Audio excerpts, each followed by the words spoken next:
Oke, assalamualaikum warahmatullahi wabarakatuh. Kali ini kita akan bahas tentang pengertian dan sifat eksponen matematika SMA kelas 10 ya. Oke, kita mulai awali dari pengertian atau definisi dari bilangan eksponen.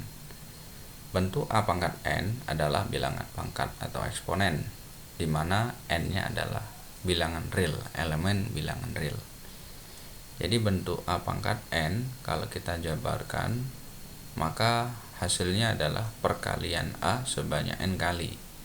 A dikali A dikali A bla bla bla bla dikali A sebanyak, intinya adalah sebanyak N kali, dimana A pangkat N itu A-nya adalah bilangan pokok dan N itu adalah bilangan pangkatnya. Nah, jadi misalkan ketemu dengan 2 pangkat 2, maka kita jabarkan perkalian 2 sebanyak 2 kali, 2 dikali 2. Misalkan 2 pangkat 6, maka 2 dikali 2 dikali 2 dikali 2 dikali 2, ininya 2 sebanyak 6. Nah, jadi begitu. Oke, kita langsung saja ke sifat umum eksponennya. Kenapa kita harus membahas sifat umum eksponen? Nah, karena kalau dalam matematika sifat atau teorema itu adalah senjata ampuh ya, untuk mengerjakan soal-soal terkait dengan apapun itu. Nah, kalau dalam hal ini terkait dengan eksponen atau bilangan pangkat. Kalau petani punya cangkul untuk mencangkul sawahnya, maka matematika punya teorema untuk mengerjakan persoalan matematikanya. Maka kita harus pahami sifat-sifat ini, dan di video kali ini kita akan membahas 10 sifat eksponen. Oke, kita mulai dari yang pertama. A pangkat P, sifat yang pertama ya, A pangkat P dikalikan dengan A pangkat Q, itu hasilnya adalah A pangkat P plus Q. Nah, kita lihat di sini, manakala 2 bilangan eksponen dikalikan, di mana dengan bilangan pokok yang sama, maka hasilnya adalah, bentuk sederhananya adalah A dipangkatkan dengan penjumlahan pangkatnya P plus Q. Oke, untuk lebih ke gambar ya, misalkan 2 pangkat 1 dikalikan dengan 2 pangkat 5, maka hasilnya adalah berapa? 2 pangkat penjumlahan antara 1 dengan 5, hasilnya 2 pangkat 6. Ini contoh sederhananya. Kemudian contoh yang sifat umum yang kedua, berbentuk A pangkat P dibagi A pangkat Q, maka bentuk sederhananya adalah A pangkat P min Q. Nah, ini kita lihat, manakala 2 bilangan eksponen dibagi dengan bilangan eksponen, di mana bilangan pokoknya sama, maka pangkatnya saja yang dikurangkan. Begitu. Sebagai contoh, 3 pangkat 6 dibagi dengan 3 pangkat 10, maka hasilnya adalah 3 pangkat 6 dikurangi 10, hasilnya berapa? 3 pangkat min 4. Begitu. Oke, gimana? Bisa dipahami? Kita lanjut ke sifat yang ketiga. Bilangan apapun jika dipangkatkan dengan 0, maka hasilnya adalah 1. A pangkat 0 hasilnya adalah 1 selama A-nya tidak 0. Nah, jadi bilangan apapun ketika dipangkatkan dengan 0, hasilnya adalah 1. 1000 pangkat 0 maka 1. Berapa? Bilangan apapun ya. Kemudian sifat yang keempat, berbentuk 1 per A pangkat P Ini sama saja hasilnya dengan A pangkat min P, dimana A nya nggak boleh 0.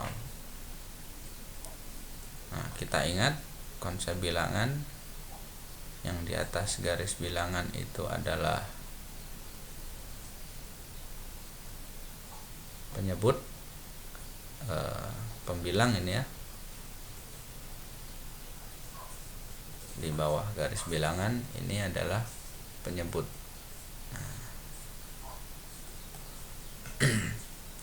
Jadi ketika kita ingin merubah penyebut menjadi pembilang,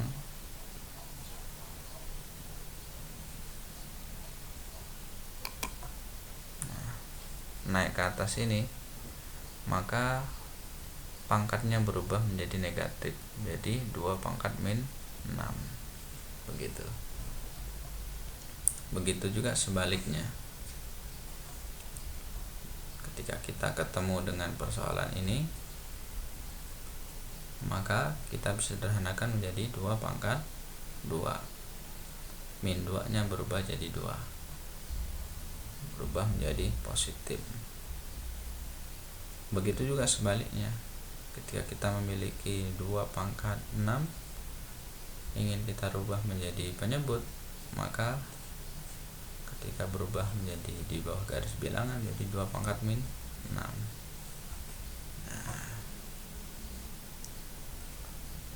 Oke, selanjutnya ini sifat yang kelima, A pangkat P kemudian dipangkatkan Q, maka hasilnya adalah A pangkat P kali Q.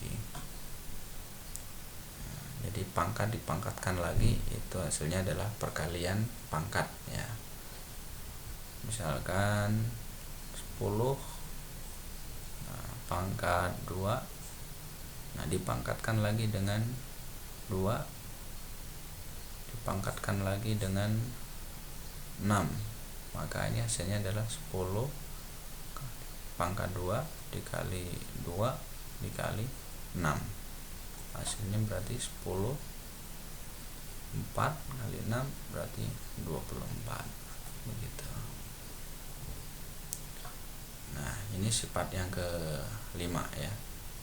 Jadi bilangan pangkat, bilangan eksponen punya pangkat, dipangkatkan lagi, maka hasilnya adalah bilangan pokok dipangkatkan dengan perkalian pangkatnya. Nah, oke. Sifat umum yang selanjutnya yang keenam, perkalian 2 bilangan eksponen A pangkat P dikalikan B pangkat P, hasilnya adalah AB pangkat P. Kita lihat di sini perkalian 2 bilangan eksponen, tetapi di sini pangkatnya yang sama. Nah, bilangan pangkatnya yang sama, sehingga kita bisa gabungkan bilangan pokoknya baru dipangkatkan P. Contohnya, manakala kita punya 2 pangkat 4 dikalikan 10 pangkat 4, ini bisa kita kumpulkan bilangan pokoknya menjadi 2 kali 10 pangkat 4. Hasilnya berarti berapa? 20 pangkat 4. Gitu kira-kira. Kemudian pembagian 2 bilangan eksponen, A pangkat P dibagi dengan B pangkat P, maka hasilnya adalah A per B pangkat P. Ini juga sama ya, 2 bilangan eksponen, bilangan eksponen dibagi dengan bilangan eksponen, tapi di sini pangkatnya saja yang memiliki kesamaan, sehingga bilangan pokoknya dikumpulkan jadi 1.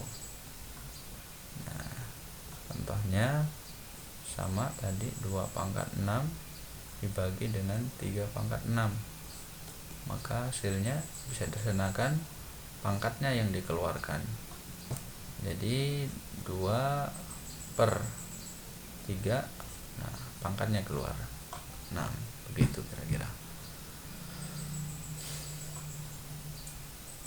Kemudian sifat yang ke-8, ketika bilangan dipangkatkan dengan berbentuk pecahan, maka ini bisa dirubah menjadi bentuk akar.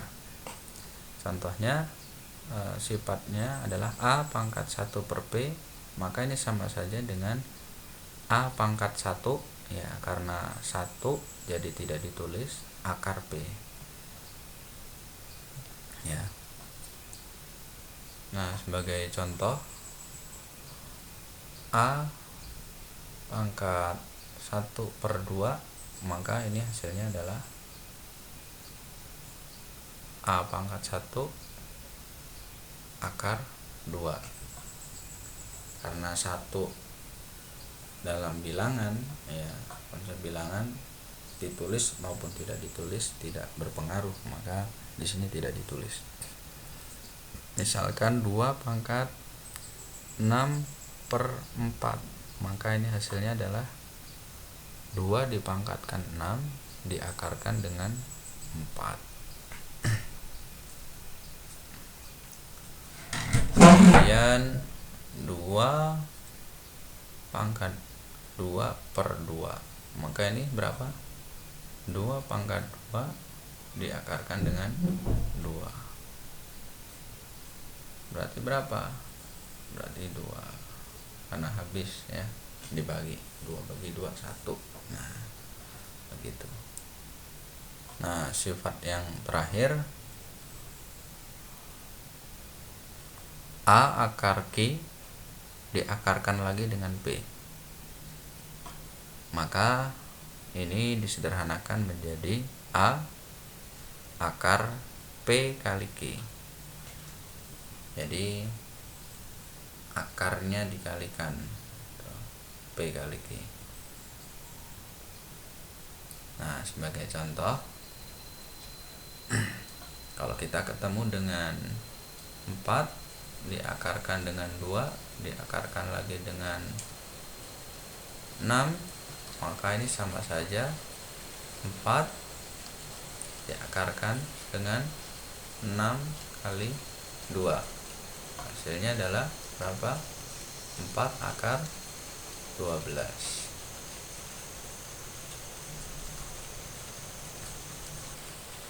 Nah, oke. Cukup sekian video tentang pembelajaran matematika kelas 10 tentang bab eksponen. Kali ini cukup sampai sekian. Lanjut ke video selanjutnya, kita akan membahas tentang soal contoh-contoh dan contoh soal dan pembahasan eksponen ya, terkait dengan pengertian dan sifatnya. Oke, see you next time. Assalamualaikum warahmatullahi wabarakatuh.